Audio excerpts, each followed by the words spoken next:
मान लीजिए कोई ऑब्जेक्ट इनिशियल वेलोसिटी से चलता है और 10 सेकंड में वो अपने फाइनल पोजीशन पे पहुंच जाता है, मान लीजिए बी तक पहुंच गया। अब ये हम पता लगा लें कि 9 सेकंड तक उसने कितनी डिस्टेंस कवर करी, तो 9 से 10 सेकंड के बीच जितनी डिस्टेंस कवर करी है वो पर्टिकुलर 1 सेकंड में डिस्टेंस कवर की जाएगी, यानी पर्टिकुलर 10वें सेकंड में कितनी डिस्टेंस कवर करी है ये निकल जाएगा। तो इस तरह से कंसेप्ट है कि हमें टीवें सेकंड में निकालना है। तो मान लीजिए कोई ऑब्जेक्ट टी सेकंड में ए से बी तक पहुंचता है, ठीक है, कितने सेकंड में? टी सेकंड में। तो हम ये निकाल लें कि t-1 सेकंड में वो कितना डिस्टेंस कवर करेगा, और फिर टी सेकंड में जितनी उसने डिस्टेंस कवर की है उसमें से सब्ट्रैक्ट कर दें जितनी डिस्टेंस उसने t-1 डिस्टेंस में कवर करी है, तो पता चल जाएगा पर्टिकुलर टीवें सेकंड में उसने कितनी डिस्टेंस कवर करी है। ग्राफ पे समझते हैं। मान लेते हैं कोई एक ऑब्जेक्ट इनिशियल वेलोसिटी u से चल रहा है और t सेकंड के बाद वो c पे पहुंच गया, और तो t-1 सेकंड में क्या होगा? मान लीजिए वो c पर नहीं पहुंचा है, कुछ पहले पहुंचा रहा होगा। मान लीजिए t-1 सेकंड में वो यहाँ पर पहुंचा है b पॉइंट पर, कितने सेकंड में? t-1 सेकंड में, ठीक है। तो पहले ग्राफ को हम ड्रॉ कर लेते हैं। ये हमने ग्राफ ड्रॉ किया है, ए बी सी मार्किंग कर लेते हैं, डी ई एफ जी ये मार्किंग करी।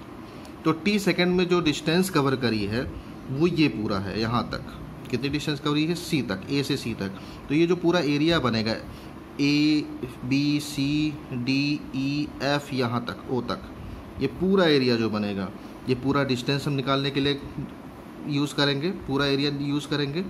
t-1 सेकंड में कहाँ पर पहुँचा है? बी पॉइंट पे पहुँचा है। तो ए बी जी एफ और ओ जो ये एरिया होगा, ये t-1 सेकंड में जितनी डिस्टेंस कवर करी है इसको काउंट करने के लिए मेज़र किया जाएगा।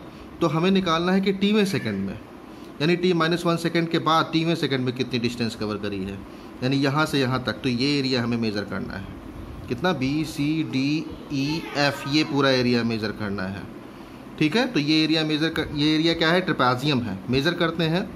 तो टीवें सेकंड में distance travel in teeth second अगर निकालना है तो कैसे मेज़र करेंगे?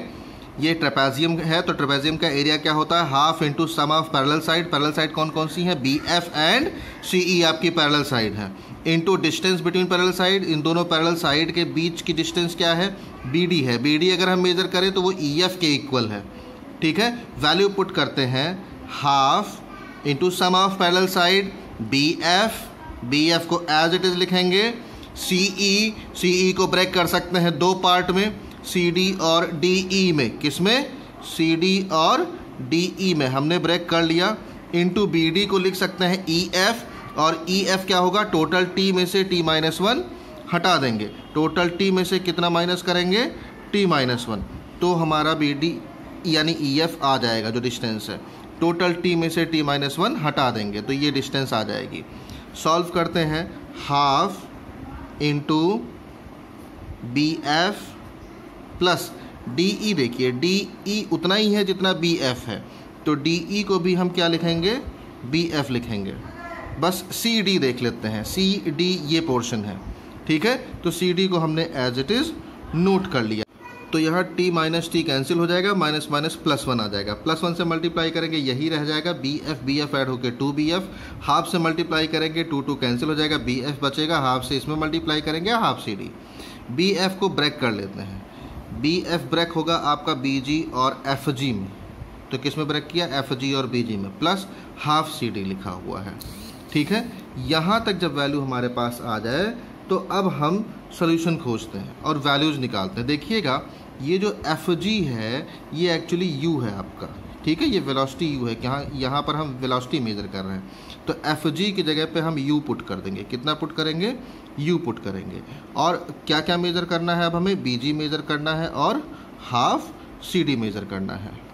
तो अब हम बी जी और सी डी की वैल्यू निकालेंगे। यहाँ से अगर देखें तो B G upon A G करें, परपेंडिकुलर अपॉन बेस, तो स्लोप निकल जाता है, स्लोप ही एसिलरेशन होता है। तो B G upon A G equal to क्या हो जाएगा? एसिलरेशन। ऐसे इस फिगर से C D upon B D आपका एसिलरेशन होगा। C D upon B D क्या होगा? Acceleration A. तो बी जी यहीं रहने दिया, हमने ए जी को ट्रांसपोज किया, ए इंटू ए जी आ गया। ए जी की वैल्यू क्या है? ए जी ये है आपका, यानी ये टाइम वाला एक्सिस है, तो टाइम कितना है t-1, तो AG की वैल्यू कितनी रखेंगे हम t-1, और CD यहाँ रहने दिया था, BD को ट्रांसपोज किया था, तो BD की वैल्यू देख लेते हैं। BD ये डिस्टेंस है, यानी E से F तक की डिस्टेंस है, F से E तक की डिस्टेंस, तो ये डिस्टेंस निकालनी हो तो टोटल टाइम t में से t-1 को हटाना होगा। तो टोटल t में से हमने t-1 को हटाया है। इसको सॉल्व करते हैं, t माइनस टी कैंसिल हो जाएगा, माइनस माइनस प्लस 1 आ जाएगा, और 1 से मल्टीप्लाई करेंगे a में तो a ही रह जाएगा। अब जो ये वैल्यू दी गई थी, हमने फाइंड आउट किया था u plus BG plus half CD, इसी में हमने वैल्यू पुट कर दी है। BG की वैल्यू पुट की है, हाफ CD की वैल्यू पुट की है, और फिर ब्रैकेट ओपन किया है, सॉल्व किया है। हाफ a में से जब माइनस a जाता है, यानी minus a plus half a करेंगे तो बचेगा कितना, माइनस हाफ a। ठीक है, तो माइनस हाफ a में से अब हमने क्या किया है, हाफ a कॉमन किया है, तो यहाँ हाफ है नहीं, यानी 1/2 लाने के लिए 2 से मल्टीप्लाई करना होगा, तभी 2 से डिवाइड होगा, तो 1/2 कॉमन हो गया तो 2 बच गया आपका अंदर ब्रैकेट के, a भी कॉमन हो गया तो 2t बचेगा, माइनस हाफ a हमने कॉमन ले लिया है, 1 बच गया है। तो ये है पर्टिकुलर t सेकेंड में जितनी डिस्टेंस कवर की जाती है। ये आपका ग्राफिकल सोल्यूशन है। एक और सोल्यूशन इसका है अलजेब्रिक, जो कि बहुत ही सिंपल है। अब अलजेब्रिक सोल्यूशन देख लेते हैं कैसे किया जाता है। सेकेंड जो इक्वेशन है उसके according st is equal to क्या होता है, ut plus half at square. ठीक है, मोशन इन स्ट्रेट लाइन की अगर हम बात करें तो सेकेंड इक्वेशन होता है ut plus half at square, t second में जितनी डिस्टेंस ट्रेवल की जाए, तो t-1 सेकेंड में जितनी डिस्टेंस ट्रेवल की है वो निकालना हो तो t के जगह पर t-1 पुट कर देना है। अब हमें निकालना है पर्टिकुलर t सेकेंड में कितनी डिस्टेंस कवर की गई है, तो वो निकालने के लिए क्या करेंगे, t सेकेंड में जितनी डिस्टेंस कवर की जाएगी उसमें से t-1 सेकेंड में जितनी डिस्टेंस कवर की गई है उसको हटा दें, तो t सेकेंड में कितनी डिस्टेंस कवर की गई है ये निकल जाएगा। तो हमने st की वैल्यू रखी है, st-1 की वैल्यू रखी है और सॉल्व किया है। यहाँ पर t-1 का होल स्क्वायर लगेगा, यानी a-b का होल स्क्वायर का फॉर्मूला लगा दिया है। यहाँ ब्रैकेट ओपन किया है, u से मल्टीप्लाई किया है, ब्रैकेट ओपन करेंगे, कुछ चीज़ें प्लस माइनस में हो जाएंगी, वो कैंसिल हो जाएंगी। यहाँ फिर से हमने ब्रैकेट ओपन किया है, फिर कुछ कैंसिल हो गया है, u बच गया है। यहाँ से हाफ a हमने कॉमन लिया है तो -1 बच जाएगा, यहाँ से हाफ a कॉमन लिया है 2t बच जाएगा। सिंपल सा है ये, u plus half a 2t-1 आ जाता है हमारा।